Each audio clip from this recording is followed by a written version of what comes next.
cricket tonight? Yeah, the plan was just to turn up and try and play our best cricket, show some heart, show some character. We've had some really close losses. We haven't been at our best this tournament, but to beat these guys twice, it shows what we can do. And as I said at the interview just then, it keeps a glimmer of hope alive for us. We need some results to go our way, and we obviously go to Guyana tomorrow and need to win that last match. And I guess we'll wait and see what happens. But we're enjoying our cricket. The atmosphere here tonight was amazing, and I'm really proud of how we played tonight. I thought we outplayed them in all facets of the game.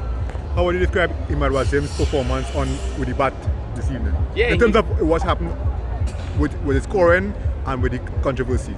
Yeah, Imad's an experienced player. He came in, nullified the spin. You saw with both innings there, all the spinners were very conducive, tough to hit. He took that on his head and was able to take it deep, and then when the situation required, he was able to pick up the pace. In terms of the incident in the 10th over, I'm not privy to what went on. He was obviously given out when he probably shouldn't have been. He stood over the rope and then was called back on. So whether they pushed the wrong button or not, I'm only speculating.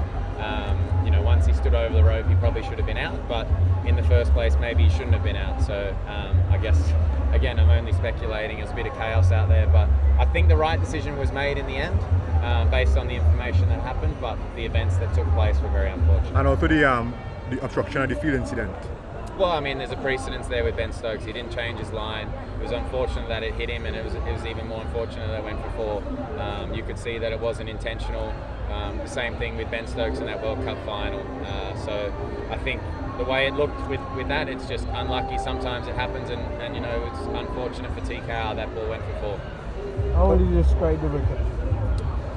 Very, very nice to bowl on if you bowl spin. Look, I really enjoy bowling out there. You come to Trinidad and Guyana and typically it's conducive to spin. We saw last night as well, it was conducive to spin. They've got three excellent spinners. We had four spinners tonight as well that all of us played a really, really important role. And you saw that pace off when the seam is bowled as well as tough to hit. So a low scoring game, but an entertaining game if you ask me, with everything that happened, and to go down to the second last over, I think it's really good for this tournament. There's been some close games. Yeah, look, he's come into the side. He obviously missed those first two games, took it in his stride, and he came in. He's an experienced player. He's beautiful to watch on the eye, and he's been a key to our success in the power play, the way he bats through. And again, it's like I just said, he nullified the spinners tonight. The way he played them with Hassan Khan, that partnership killed the game off for us.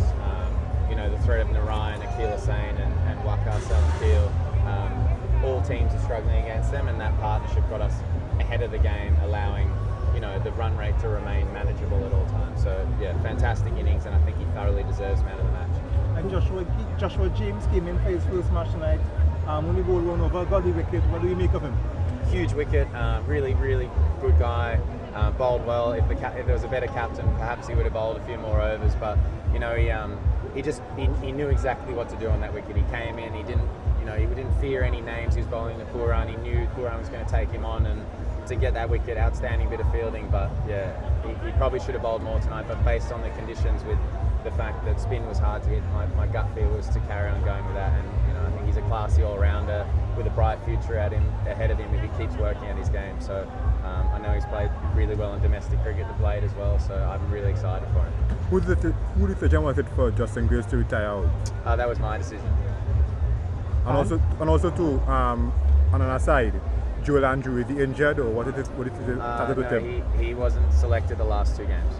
And the reason to retire Justin, I guess, because he wasn't struggling to probably kick in that second game. No, it was nothing against Justin. The decision and the conversations that I had on the sidelines with senior players and the staff was, there was a very unlikely chance. Well, all the spin had bowled out. As I said, he'd done a fantastic job in nullifying the threat of the spin, getting us to that position. And you've got, fortunately for me, I've got Fabian Allen up the sleeve, who's one of the best finishers in world cricket, and the rate was 19 off 12. So for him to go in those conditions where it's bread and butter for him, that's where he excels. And You know, Ima did most of the work, but he was there and posed a threat for the opposition. So that was the thinking behind it. It was nothing against Justin. I thought he was a classy innings, and as I said, he got man of the match for a reason. It was just a strategic decision that we thought for 19 off 12 that would get us over the line, and you know, it worked well in our favour tonight. We see it happening all around the world.